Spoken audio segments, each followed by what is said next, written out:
Your clock follows the sun. Your year follows the orbit of the Earth. But your week? There is absolutely nothing in the sky that says the number 7. You can point to the moon for a month, but you cannot point to anything out in space that explains why you have a bad case of the Mondays. So why does the entire planet march to this invisible 7-day beat? Open that calendar app in your head. You see rows of 7 days over and over into infinity. Clean little boxes that completely run your life. They tell you when to work, when to rest, and when to panic about a deadline. Days and years have a very clear physical reason for existing based on where we are in the solar system. Weeks do not. So why exactly did we settle on 7, and how in the world did that specific rhythm go global? To figure this out, we have to look at a hint that ancient people noticed very early on. The moon changes its shape in a steady, predictable loop. It goes from full to half to new and back again. If you measure the time from one full moon to the next full moon, it takes about 29.5 days. Because of that, the quarter marks land a little bit over 7 days apart. About 7.38 days to be exact. That is remarkably close to a nice clean 7, but close does not cut it in calendar math. That tiny fraction of a difference really matters. If you try to count your days by the moon alone, the beat starts to slide. The quarters drift out of sync if you try to force them into a strict 7-day box. After a couple of months, your week is totally out of whack with the sky. So the moon certainly suggested a 7-ish rhythm to early stargazers. But it did not give humanity a fixed, repeating civil week that you could actually use to schedule a dentist appointment. Meanwhile, a very different kind of 7 took hold in a completely different way. Hebrew scripture set down a sacred, unbreakable pattern. 6 days of work, followed by 1 day of rest. The Sabbath on the 7th day. This was a massive shift. That idea shaped the passage of time not by looking up at the sky, but by relying on story, tradition, and law. It was a rhythm driven by human behavior and divine command, rather than the movement of celestial bodies. By the time of the Second Temple period, Jewish communities were keeping a continuous, unbroken 7-day week. And here's the crucial part. It did not reset when a new moon appeared. It just rolled on, totally ignoring the moon. Sabbath to Sabbath, through months and through years, without missing a single beat. That right there is a true mechanical weekly drumbeat, a social technology that just keeps ticking. Now, let us jump over to Rome, way back before the famous emperors took over. The Roman Republic did not care about 7 days. They ran their markets on an 8-day loop, called the nundinal cycle. Think of a bustling village fair that pops up every 8th day. Farmers would come into town, people would trade, and news would spread. They even used letters to track the cycle, labeling days A through H. For centuries, an 8-day week was the undeniable rhythm for Roman business, government, and schools. We know this for a fact because of a beautiful painted wall calendar from Republican Italy, dating back to before the year 55 before the Common Era. It proudly displays that 8-day pattern in big repeating marks. There is absolutely no 7-day week in sight. Rome was on an 8-day schedule for a very long stretch of its history, and they were perfectly happy with it. So how did 7 eventually take over the greatest empire in the world? So where did 7 break in and ruin the 8-day party? Enter a highly fashionable, very stylish idea from Hellenistic astrology. In the ancient world, stargazers watched the 7 bright wanderers in the sky. These were the celestial bodies that moved differently from the background stars. Saturn, Jupiter, Mars, the Sun, Venus, Mercury, and the Moon. Astrologers arranged these 7 bodies into a very specific set order based on how fast they seemed to move across the heavens. These astrologers also played a fascinating timing game called planetary hours. They believed that each hour of the day had a ruling planet, taking turns in that specific order. Now, if you stack those planetary hours across a 24-hour day, something magical happens with the math. The very first hour of the next day always lands on a different planet. If you follow that chain day after day, that mathematical trick gives you a perfect 7-day loop with a fixed, repeating order of ruling planets. That mathematical quirk of astrology is exactly how you get days permanently linked to Saturn, to the Sun, to the Moon, and so on. This was not some boring laboratory result or an official government mandate. It was a massive cultural click. It felt deeply cosmic. It felt classy. It was the ancient equivalent of a trendy new life hack.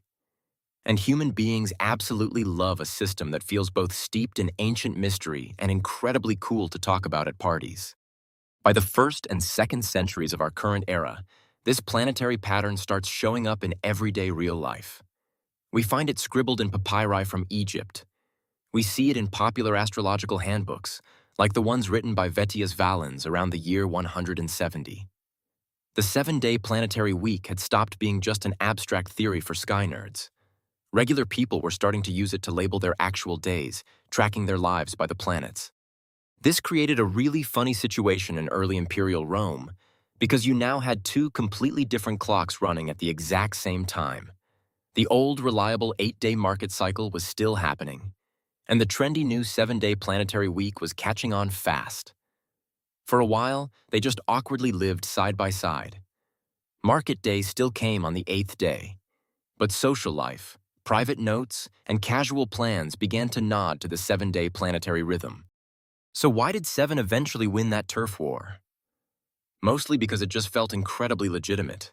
It had religion pushing it from one side, thanks to the widely known Jewish Sabbath rhythm. And it had astrology pushing it from the other side, which felt like cutting-edge science to people back then. It was not actual astronomy, but it felt like it. When you combine high fashion with deep faith, you get an unstoppable cultural force. The 8-day week never stood a chance. Then came a massive legal shove that finally locked the 7-day week into the permanent calendar. On the 7th of March, in the year 321, Emperor Constantine laid down a new rule. He decreed that on the venerable day of the sun, town magistrates and people living in cities should rest, and all workshops should close. Constantine did not invent the 7-day week with this law. He simply blessed one specific day inside a cycle that was already winning. The specific wording of Constantine's law really matters. By calling it the Day of the Sun, he perfectly matched the rising Christian practice of Sunday worship. But he also kept a solar name that was highly popular with non-Christians and fans of Roman sun cults. The edict beautifully fit both worlds without making anyone too angry. And when an emperor makes a rule that covers the entire known world, new habits tend to spread very, very fast. The wildest part is that you still say this ancient history out loud, every single week of your life. English weekday names perfectly hide that old Roman planetary order, just with a heavy Germanic twist. Sunday and Monday are obviously the sun and the moon. Tuesday belongs to Tieu, a god paired with the Roman Mars.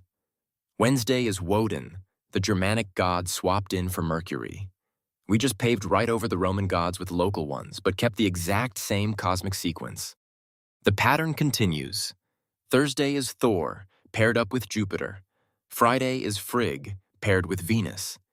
And Saturday just keeps the original Roman Saturn right there in the name, refusing to change. If you speak French or Spanish, you can hear the original Latin even more clearly. Mardi is Mars. Mercredi is Mercury. Jeudi is Jupiter. Vendredi is Venus. That 2,000-year-old astrological chain is completely baked into how we talk about our weekends and our work shifts. By the mid-4th century, this whole planetary idea was dug in so deep that nobody questioned it. A gorgeous, fancy Roman calendar book from the year 354 actually shows the weekdays as little drawn figures. Each one stands proudly for its ruling planet. That is not just a casual market note anymore. That is deep, established culture. The 7-day week had officially become the furniture of the human mind. And the number 7 absolutely did not stop in the Mediterranean. It traveled. In India, by late antiquity, weekday names tied directly to the planets started showing up in the historical record. Ravi Vara became the word for the day of the sun. Somvara became the day of the moon. The concept of the 7 luminaries had transformed into a highly useful timing tool far away from Rome, proving that a good idea travels fast. Fast forward to modern times, and you can see how the whole world eventually got dragged into the 7-day beat. Take Japan. On the first day of January in 1873, during the Meiji era, the Japanese government officially flipped over to the Gregorian calendar. They simultaneously set Monday through Sunday as the standard civil week.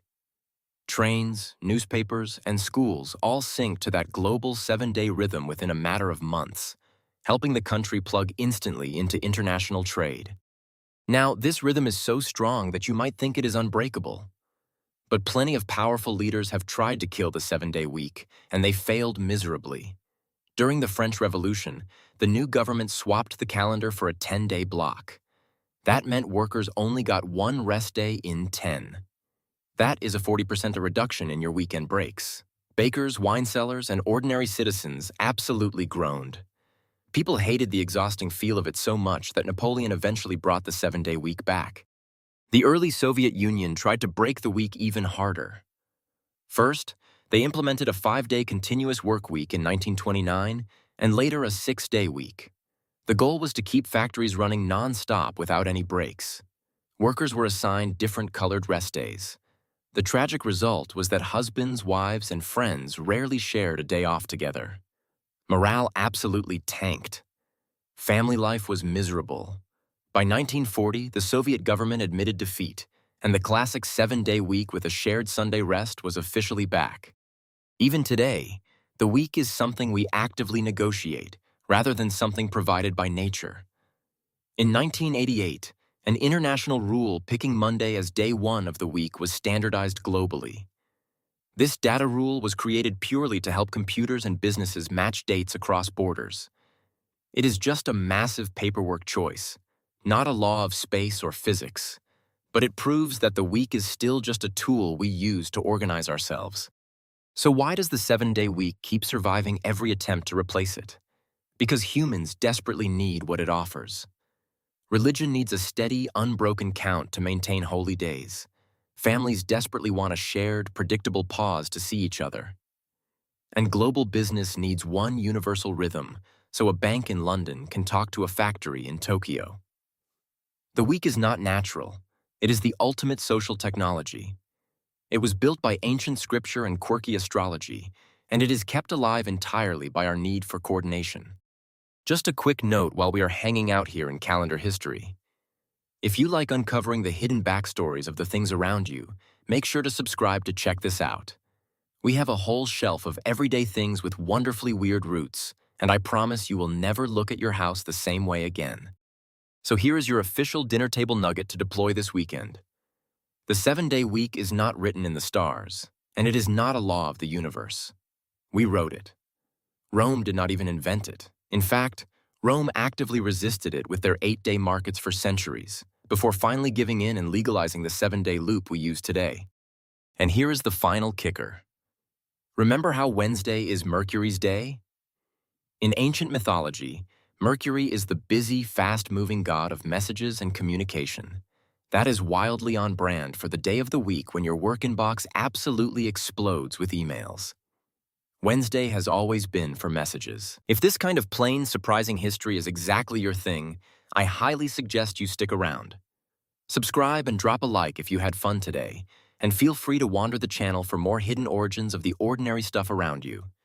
See you next time, and may your next Wednesday be incredibly kind to your inbox.